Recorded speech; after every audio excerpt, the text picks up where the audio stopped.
نحمده ونصلي على رسوله الكريم اما بعد۔ ان گناہوں کا ذکر ہو رہا تھا جو گناہ زبان کے ذریعے ہوتے ہیں۔ نمبر 5، چغلی کرنا۔ چغلی کرنا یہ گناہ کبیرہ ہے۔ نبی پاک صلی اللہ علیہ وآلہ وسلم نے فرمایا، لا يدخل الجنت قطات، چغل خور جنت میں داخل نہیں ہوگا۔ کتنی بڑی سخت وعید ہے۔ تو ہمیں کوشش کرنی چاہیے، چغلی سے بچنا چاہیے، نہ کسی کی چغلی کرے اور نہ کسی کی چغلی سنے، تاکہ اللہ رب العالمین جہنم سے ہمیں محفوظ فرمائے۔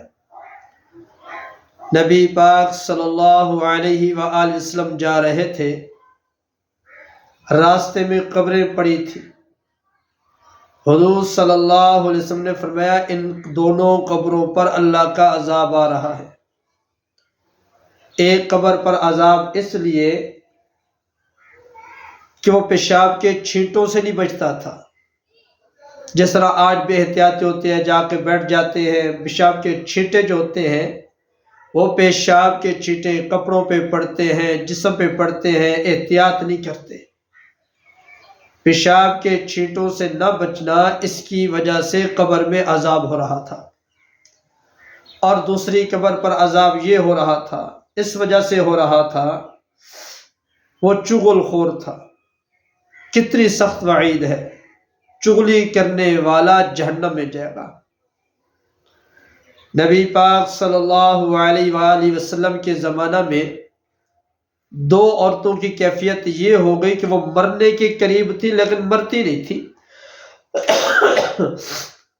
نبی پاک صلی اللہ علیہ وسلم نے فرمایا، 2 پیالے لے کر آؤ۔ 2 پیالے آئے۔ نبی پاک صلی اللہ علیہ وسلم نے ایک پیالہ ایک عورت کو دے دیا، دوسرا پیالہ دوسری عورت کو دے دیا۔ فرمایا، ان میں قے کرو۔ جب قے کی تو یہ خون نکلا اور گوشت کے ٹکڑے کٹے ہوئے نکلے۔ قے کرنے کے بعد دونوں ٹھیک ہو گئی۔ حضور صلی اللہ علیہ وآلہ وسلم فرمایا، ان دونوں عورتوں نے چغلی کی ہے، اور اتنی چغلی کی، چغلی کرتی رہی، اگر اس سے بس نہ کرتے تو یہ مر جاتی۔ اب جب انہوں نے قے کی ہے، وہ جو چغلی کر کے گوشت کھایا تھا وہ گوشت قے کے ذریعے نکل گیا ہے، گندا خون نکل گیا ہے، اب یہ ٹھیک ہو گئی ہے۔ کتنا سخت گناہ ہے چغلی کرنا۔ تنبیہ الغافلین کتاب ہے، اس کے اندر ایک واقعہ لکھا ہے۔ حضرت مالک بن دینار رحمۃ اللہ علیہ نے فرمایا، مدینہ منورہ کے قریب ایک بچی کی شادی ہوئی، وہ بیمار ہو گئی، حتیٰ کہ فوت ہو گئی۔ اس کو غسل دیا گیا، کفن دیا گیا، جنازہ پڑھا گیا، قبر میں دفن کیا گیا۔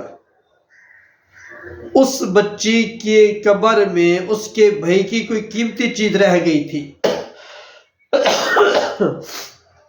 جب جا کر بھائی نے قبر کھولی تو کیا دیکھا، اس کی بہن کی قبر کو آگ لگی ہوئی ہے۔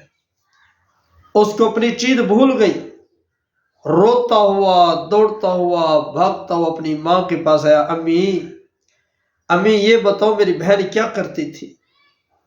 ماں نے کہا، بیٹا اب تو وہ فوت ہو گئی، اب کیوں پوچھتے ہو؟ امی میں دیکھ کر آیا ہوں، میری بہن کی قبر کو آگ لگی ہوئی ہے۔ ماں نے کہا، بیٹا تیری بہن کے اندر 2 خامیاں تھیں۔ ایک خامی یہ نماز میں سستی کرتی تھی، جس طرح آج نماز میں سستیاں کر رہے ہیں۔ نماز کا وقت ہو جاتا ہے، اپنے کھانے پینے میں لگے رہتے ہیں، کپڑے دھونے میں لگے رہتے ہیں، برتن دھونے میں لگے رہتے ہیں، گھر کی صفائی ستھرائی میں لگے رہتے ہیں۔ نماز کا وقت نکل جاتا ہے، یا بعض دفعہ نماز کا وقت ختم ہونے والا ہے، جلدی جلدی جا کے نماز پڑھتی ہے۔ نماز میں سستی کرنے کی وجہ سے اس کی قبر کو آگ لگی ہوئی ہے۔ جو نماز پڑھتی نہیں ہے ان کا کیا حال ہوگا؟ جو مرد عورتیں نماز نہیں پڑھتے ان کا کیا حال ہوگا؟ تو ماں نے کہا بیٹا دوسری خامی اس کے اندر یہ تھی، یہ چغلیاں کیا کرتی تھی، چغلی کرنے کی وجہ سے قبر میں آگ لگ گئی۔ آج یہ گناہ دونوں عام ہیں، نماز میں سستی بھی کی جاتی ہے، چغلیاں بھی ہو رہی ہیں۔ آج ایک ہی گھر کے اندر چغلیاں ہو رہی ہیں، بیوی خاوند کی چغلیاں کرتی ہے، خاوند اپنی بیوی کی چغلیاں کرتا ہے، اولاد اپنے والدین کی چغلیاں کرتی ہے، والدین اولاد کی چغلیاں کرتے ہیں، ساس سسر اپنی بہو کی چغلیاں کرتے ہیں، بہو جو ہوتے ہیں اپنے ساس سسر کی چغلیاں کرتے ہیں، بہن بھائی ایک دوسرے کی چغلیاں کر رہے ہیں، دوست ایک دوسرے کی چغلیاں کر رہے ہیں، ہمسایہ ہمسائے کی، مسلمان کی چغلیاں کر رہا ہے۔ آج یہ گناہ عام ہو گیا ہے، تو نبی پاک صلی اللہ علیہ وآلہ وسلم نے فرمایا لا يدخل الجنت قطات، چغل خور جنت میں داخل نہیں ہوگا۔ میں بھی توبہ کرتا ہوں، آپ بھی توبہ کریں، اللہ تعالیٰ اس گندے گناہ سے ہم سب کو محفوظ فرمائے۔